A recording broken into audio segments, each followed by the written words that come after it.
हाँ प्रभु मुझे खाईदेली भूल है पाप स्वीकार करवाटा भल ज्ञान पाप अन्य ऊपर लदी देवाटा मंद ज्ञान मुई कौन खाई कि तमें जहाँ देल तमें तमें जान तमें देल बोली सी खाइला और खाइले मंद ज्ञान पाईगला भल और मंद उभर ज्ञान पाईगला से नारी को दोष देला नारी मध्य दोष देला कहा सर्प को दोष देला आ सर्प ऊपर प्रभु क्रोध आसिला सर्प ऊपर तू बेसी चालाक होचु तोर आज तू पार्टी बंद हो जा आज तोर हाथ गोड़ रहिबो नहीं तार हाथ गोड़ काटबे तू पेटरे भरा दे चलिबू आ माटी खाइबू जाब जीवन माटी खाइबू साप कोन खाइबो माटी खाइबो केडे आश्चर्य आज जे देखिले को साप माटी खाइबाटा को साप माटी खाउछ कहले देखिबो दुनिया रे को साप माटी खाउछ नाग साप माटी खाइबो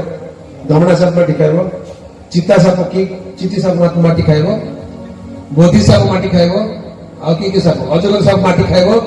कौन साप माटी खाऊना आगे प्रभु कहले सर्प को तुम्हें जाब जीवन माटी खाइब कहले का प्रभु भूल कहले पर भूल कहले कि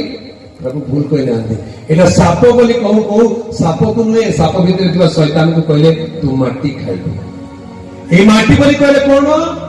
प्रभु माटी रे गोटे जिंस गढ़ी दैछथि कोन गढ़ी छथि मनुष्य को एबे शैतान कोन खाइब चेष्टा करछि माटी रे गढ़ा मनुष्य को खाइब चेष्टा करछि सेठी पाई ए माटी रे गढ़ा शरीर पछरे शैतान सब बेले पड़िछि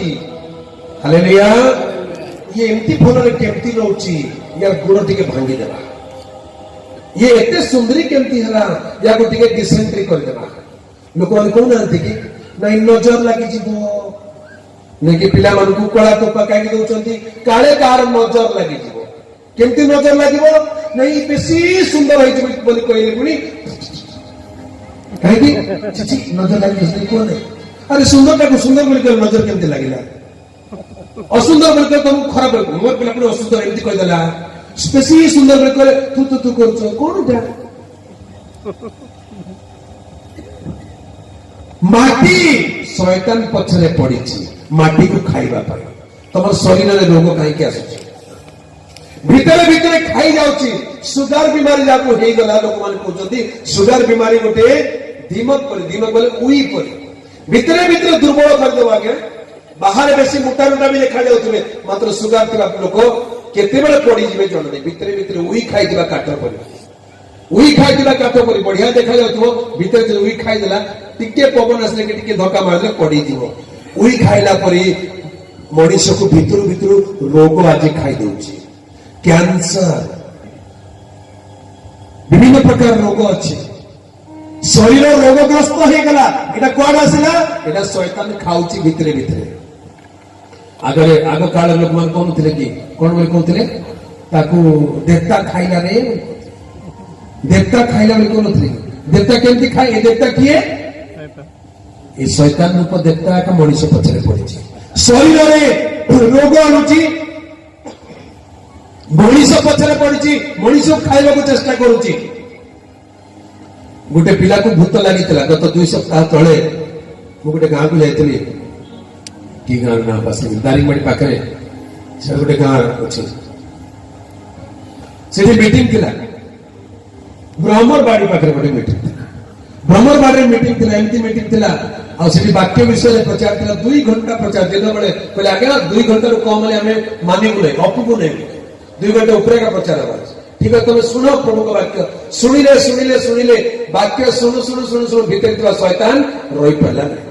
ठिया की प्रार्थना कला बेलू गोटे भेंडिया पिला जमती माछ को पानी में पकड़ जमती जंप करते कि से पिला माछ पर जंप कर लगे आखि बंद अच्छा जंप कर पाखे आखपाख समस्त को डिस्टर्ब कर दे 5-6 जन भेंडिया पिला संभाली पाना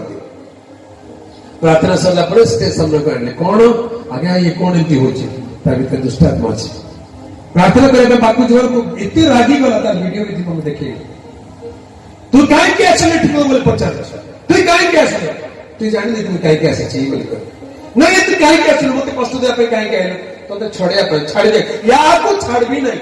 या को खाई के जीवे या को मारी के जीवे काहे के मारिबो ना ये बेसी प्रभु प्रभु होची तो ये प्रभु का वाक्य प्रचार करबी होची तो या को छाड़ी भी नहीं तू किए बोले के बारे से कहची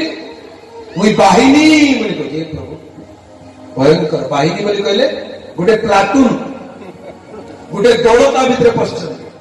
भेड़िया पिला भितर गोटे दल भूत पशिक अच्छा नष्ट कर खाइबा चेष्टा कर जीवन नष्ट कर सर्प धूली खाइब शैतान मनीष को खाइब सावधान शैतान हाथ निज रक्षा कर शैतान हाथ निज रक्षा कर शैतान मनीष को खाइबा पई चेष्टा करूची मनीष को नष्ट करिया पई तार शरीर मन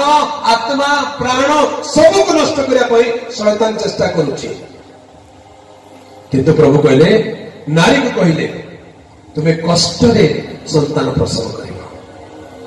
आउ तुम्हारा वंश सर्पर वंश मध्य बैर भाव उत्पन्न करवा तुम्हारा वंश सर्पर मस्तक को चूर्ण कर आ सर्प तार गोईठी के आघात कर यहाँ गोटे भयंकर कथा प्रभु कहदेले साप माटी खाइबा साप परा मनीष को खाइबा चेष्टा करता साप परा एमती हम नारी गोटे वंश उत्पन्न हो से वंश वंश बोली कहले अंश संतान पुत्र नारी गर्भ गोटे पुत्र उत्पन्न हम आ से शैतान सर्पर मस्तक को चूर्ण कर शैतान मस्तक चूर्ण हो जे के विश्वास कर तार शरीर को शैतान छुईब ना हालेलुया से प्रभु यीशु कृष्ण नाम रोग मुक्ति पाप क्षमा अनंत जीवन घोषणा करा जाए प्रथम मनुष्य जीवन में घटी से पाप प्रथम मनुष्य जीवन हर से गौरव आशीर्वाद परित्राण अनंत जीवन को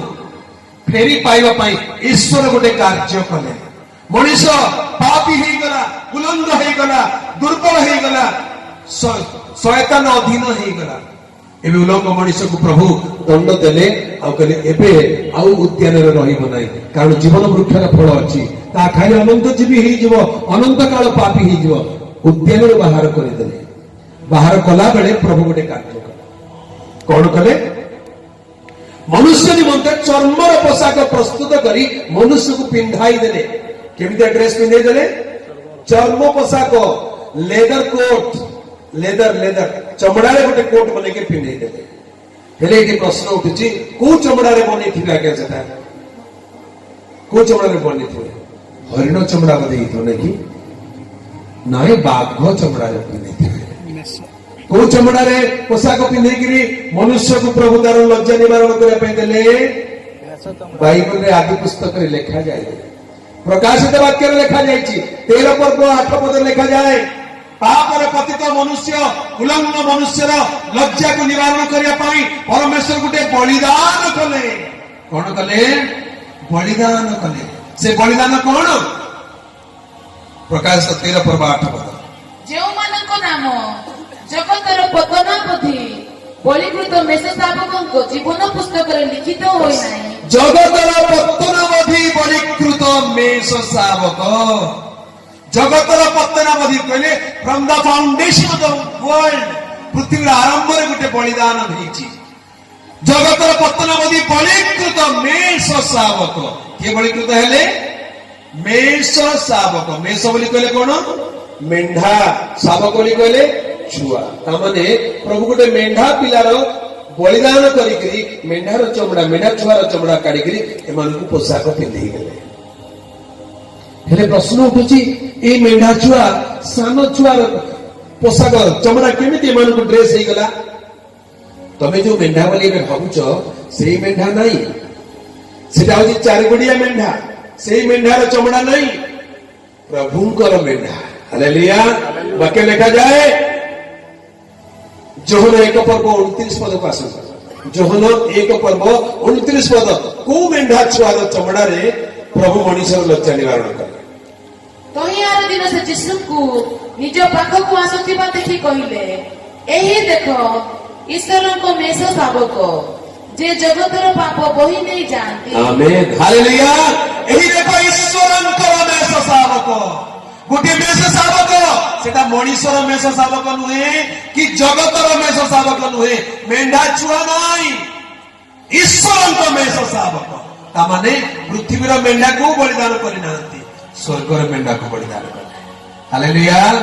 स्वर्गर गोटे मेंढा छुआ अर्थात ईश्वर मेष शावक सेटा चारि गोड़िया मेष शावक नुहे सेटा ईश्वर को प्रतिमूर्ति आदि संभूत ईश्वर तो कहले तू गोटे मेढा छुआ। हालेलुया। प्रकाशित वाक्य 5 पर्व काशरे से मेढा छुआ स्वर्ग रे देखा जाउछथि। प्रकाशित वाक्य 5 पर्व काशरे 6 पद पढ़ते ସେତେବେଳେ ମୁଁ ଦେଖିଲି ସିଂହାସନ ଚାରି ପ୍ରାଣୀ ଓ ପ୍ରାଚୀନ ମାନଙ୍କ ମଧ୍ୟସ୍ଥଳରେ ଏକ ମେଷ ଶାବକ ଠିଆ ହୋଇଅଛି। स्वर्ग रे सिंहासन चारि प्राणी प्राचीन मानकर मध्यस्थल रे गोटे मेष शावक ठिया होई अछंती। बोलो यीशु मसीह की ए मेष शावक ठिया होई अछंती। तापर पढ़ ସେ ହତ ହେଲା से ପରେ हत हेला परी देखा जाउथिले। ତାଙ୍କର ସପ୍ତ ଶୃଙ୍ଗ तांकर सप्त श्रृंग ଓ सप्त चक्षु ସେଇ सेई ସମସ୍ତ सप्त चक्षु ସମୁଦାୟ ପୃଥିବୀରେ ପ୍ରେରିତ ଈଶ୍ୱରଙ୍କ ସପ୍ତ ईश्वरଙ୍କର सप्त आत्मा अटंती। बोलो यीशु मसीह की मनुष्य पाप करवा हेतु उलंघ हो गला ईश्वर को महिमारू पतित हेला। सेथिପାଇଁ वाक्य लिखा जाए समस्ते तो पाप करियछंती ईश्वर को गौरवरू उणा पड़ियछंती। एटा होची उलंघता आत्मिक उलंघता। पाप कले ईश्वर को गौरव चली जाए